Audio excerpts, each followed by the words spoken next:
এই দেখুন ভেতরটা ঠিক এরকম হবে, খুব বেশি শক্ত না আবার খুব বেশি নরমও না, তবে ওপরটা কিন্তু খাস্তা হবে। বিস্কুটগুলোর মধ্যে দেখুন খুব সুন্দর কিন্তু একটা কালার এসছে। আর দেখুন বন্ধুরা দেখতে কতটা সুন্দর লাগছে। বিস্কুটগুলো দেখুন আমি একটুও নাড়াচাড়া করিনি, তারপরেও কত সুন্দর তেলের উপরে ভেসে উঠেছে, কিরকম ওপর থেকে শক্ত হয়েছে। নমস্কার বন্ধুরা, পিওর রান্নাঘরে আজকের রেসিপিতে আপনাদের সকলকে স্বাগত জানাই। আজকে আমি আপনাদের সাথে একটা বিস্কুটের রেসিপি শেয়ার করব আটা দিয়ে। খুব সহজ পদ্ধতিতে তৈরি করা যায়, আর তার সাথে সাথে এই বিস্কুটগুলো তৈরি করে অনেক দিন পর্যন্ত রেখে খাওয়া যায়। সকাল বিকেল চায়ের সাথে হোক কিংবা বাচ্চাদের টিফিনে হোক, এই বিস্কুট কিন্তু আমাদের প্রত্যেক দিনের খাবারের একটা নিত্য সঙ্গী। তো আজকের বিস্কুটের রেসিপিটা আশা করছি আপনাদের সকলে ভালো লাগবে। পুরো রেসিপিটা অবশ্যই শেষ পর্যন্ত দেখতে থাকুন। আর যে সকল বন্ধুরা এখনো পর্যন্ত আমাদের ইউটিউব চ্যানেলটিকে সাবস্ক্রাইব করেননি, তারা অবশ্যই আমাদের চ্যানেলটিকে সাবস্ক্রাইব করবেন। আর যারা ফেসবুক পেজ থেকে দেখছেন তারা অবশ্যই আমাদের চ্যানেলটিকে ফলো করবেন। তো বন্ধুরা চলুন রান্নাঘরে চলে যাই আর আজকের এই বিস্কুটের রেসিপিটা শুরু করি। আজকের এই বিস্কুটটা তৈরি করার জন্য প্রথমে একটা ডো মেখে নেব। আর আজকের এই বিস্কুটটা আমি তৈরি করব কিন্তু আটা দিয়ে, কারণ আটা একটা খুবই সহজলভ্য জিনিস, যেটা হাতের কাছে আমাদের বাড়িতে প্রায় সবসময় পাওয়া যায়। তো সেই আটা দিয়েই তৈরি করব। তবে আপনারা যদি মনে করেন তবে কিন্তু ময়দা দিয়েও করতে পারেন, তবে এই একই পদ্ধতিতে শুধুমাত্র আটার পরিবর্তে ময়দা দিয়ে দেবেন, তাহলেই হবে। ডোটা তৈরি করার জন্য আমি এখানে একটা ডিম নিয়েছি, এবারে ডিমটা ফাটিয়ে দিয়ে দেবো।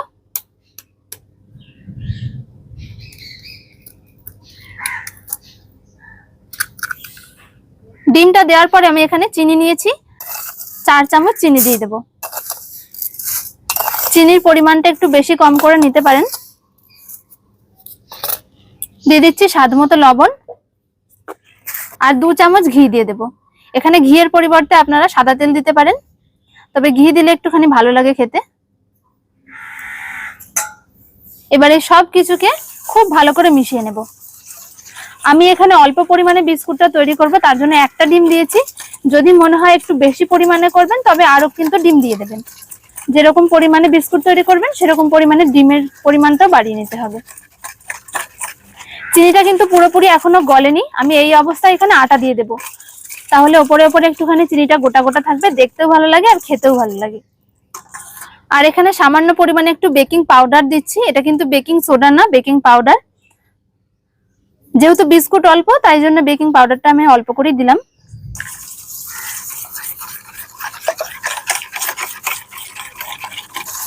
সবকিছুকে আমি খুব ভালো করে আবারও মিশিয়ে নিয়েছি। এবার আমি এর মধ্যে আটা দিয়ে দেবো। আর এখানে কিন্তু আটার কোনো পরিমাণ নেই, অল্প অল্প করে আমি আটাটা দেব, যেমন পরিমাণে লাগবে তেমন পরিমাণে দিতে হবে।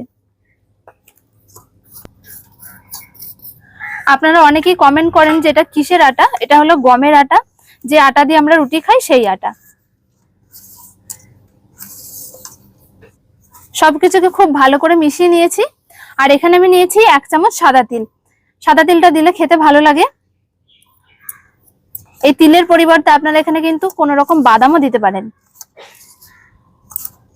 তিলটা দিয়ে আমি আবারও সবকিছু খুব ভালো করে মাখিয়ে নিয়েছি। এবার আমি অল্প অল্প করে জল দিয়ে ডোটা তৈরি করে নেব। আর এই ডোটা হবে একটু শক্ত। রুটি খাওয়ার জন্য আমরা যেরকম আটা মাখি তার থেকে একটু শক্ত হবে।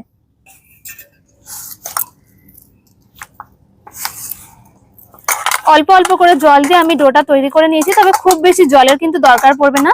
আর দেখুন যেরকম আমরা রুটি খাই তার থেকে কিন্তু একটু শক্ত, ঠিক এরকম করে মেখে নিতে হবে।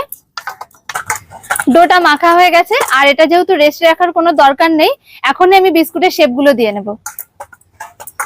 বিস্কুটের শেপগুলো দেওয়ার জন্য অল্প একটু আমি এখান থেকে লেচি কেটে নিচ্ছি।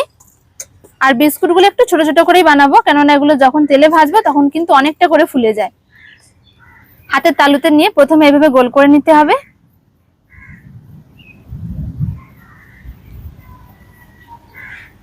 আর আজকে আমি বিস্কুটগুলো শেপগুলো দেবো ঠিক যেরকম পটল হয় সেই রকম, তাই একটুখানি লম্বা করে নিচ্ছি। দুদিকটা এরকম একটু ছুচলো করে নিয়েছি। এবারে এইভাবে হাত দিয়ে একটু চ্যাপটা করে দেবো।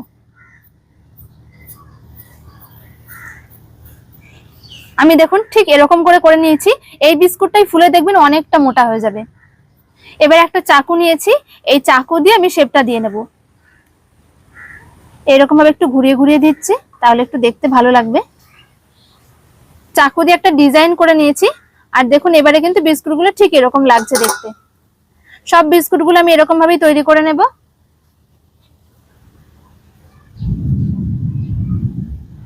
আরো একটা বিস্কুট আমি আপনাদের তৈরি করে দেখাচ্ছি। হাতের তালুতে নিয়ে খুব ভালো করে এইভাবে একটু গোল করে নিতে হবে।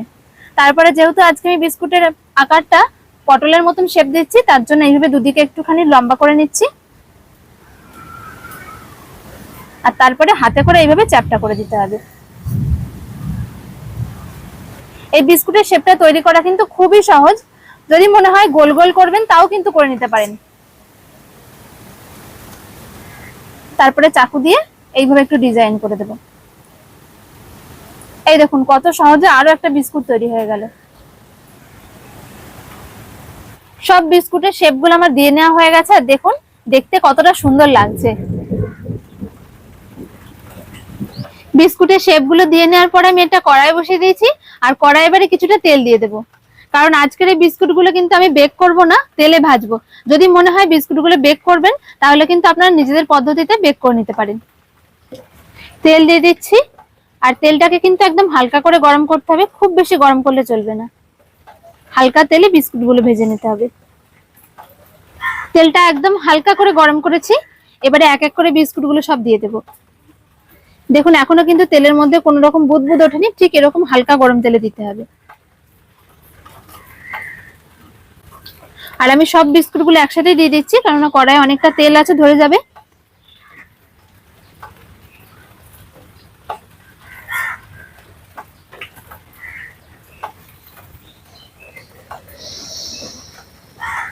এই দেখুন আস্তে আস্তে কিন্তু বুদবুদ উঠতে শুরু করেছে তেল থেকে। ঠিক এরকম ভাবে হালকা আঁচে ভাজতে হবে বিস্কুটগুলো, তাহলে দেখবেন ভিতর পর্যন্ত খুব সুন্দর ভাজা হবে। বিস্কুটগুলো দেখুন আমি একটুও নাড়াচাড়া করিনি, তারপরেও কত সুন্দর তেলের উপরে ভেসে উঠেছে। এরকম ভাবে যখনই তেলটা হালকা গরম হতে শুরু করবে আস্তে আস্তে, তখন দেখবেন বিস্কুটগুলো সব উপরে ভেসে উঠেছে। আর একটা বিস্কুটও কিন্তু এখনো নিচেই লেগে নেই, সব বিস্কুটগুলো তেলের উপরে ভেসে উঠেছে। এরকমই হালকা আঁচে আস্তে আস্তে করে ভেজে নেব। যারা বাড়ির বাইরে থেকে না কিনে নিজের হাতে বাড়িতেই তৈরি করতে পছন্দ করেন খাবার দাবার, তারা কিন্তু অবশ্যই করে বিস্কুট একবার বাড়িতে তৈরি করবেন। কেননা এগুলো তৈরি করতে খুব কম উপকরণ যেমন লাগে, তেমনই কিন্তু খুব কম সময়ের মধ্যে তৈরি হয়ে যায়। আর যে কাউকে কিন্তু বানিয়ে খাওয়াতে পারবেন 10 মিনিটের মধ্যে। বিস্কুটগুলো দেখুন বন্ধুরা ফুলে কতটা মোটা মোটা হয়ে গেছে। এই কারণের জন্যই কিন্তু আমি বলেছিলাম যে একটু পাতলা করতে। কেননা যদি পাতলা না করা হয়, তখনই যদি বেশি শেপ দেওয়ার সময় মোটা করে ফেলি, তখন কিন্তু এগুলো ফুলে আরো বেশি মোটা হয়ে যেত। আর বেশি মোটা হয়ে গেলে তখন কিন্তু খেতে খুব একটা ভালো লাগতো না। সব বিস্কুটগুলো আমার ভেজে নেওয়া হয়ে গেছে, আর এই বিস্কুটগুলো ভাজতে প্রায় 8 থেকে 10 মিনিট মতন টাইম লাগবে। তার মধ্যেই দেখবেন ভাজা হয়ে গেছে।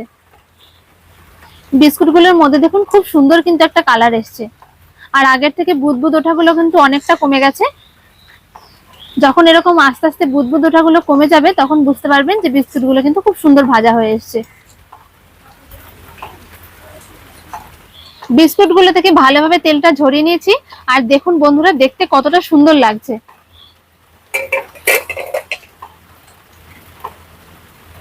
প্রত্যেকটা বিস্কুট দেখুন বন্ধুরা কতটা সুন্দর হয়েছে।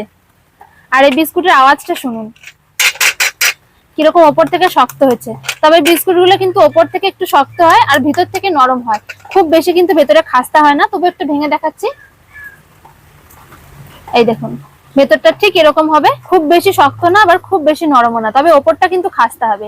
এই বিস্কুটগুলো খেতে এরকমই, তবে খেতে কিন্তু খুবই ভালো লাগে। চায়ের সাথে খেয়ে দেখতে পারেন, খুব সুন্দর লাগে। অন্যান্য বিস্কুটের থেকে কিন্তু এর স্বাদ একেবারে আলাদা।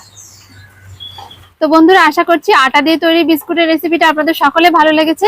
ভালো লাগলে অবশ্যই নিজেরা বাড়িতে বানিয়ে খাবেন আর সকলকে খাওয়াবেন। আর অবশ্যই একটা লাইক শেয়ার কমেন্ট করে আমাদের চ্যানেলটিকে সাবস্ক্রাইব করে আমাদের পাশে থাকবেন। খুব সহজ পদ্ধতিতে বিস্কুটটা তৈরি করে দেখিয়েছি, যাতে আপনারা সকলে তৈরি করে নিতে পারেন, কোনো সমস্যা না হয়। তো বন্ধুরা দেখা হচ্ছে পরের ভিডিওতে। সকলে ভালো থাকবেন, সুস্থ থাকবেন, ধন্যবাদ।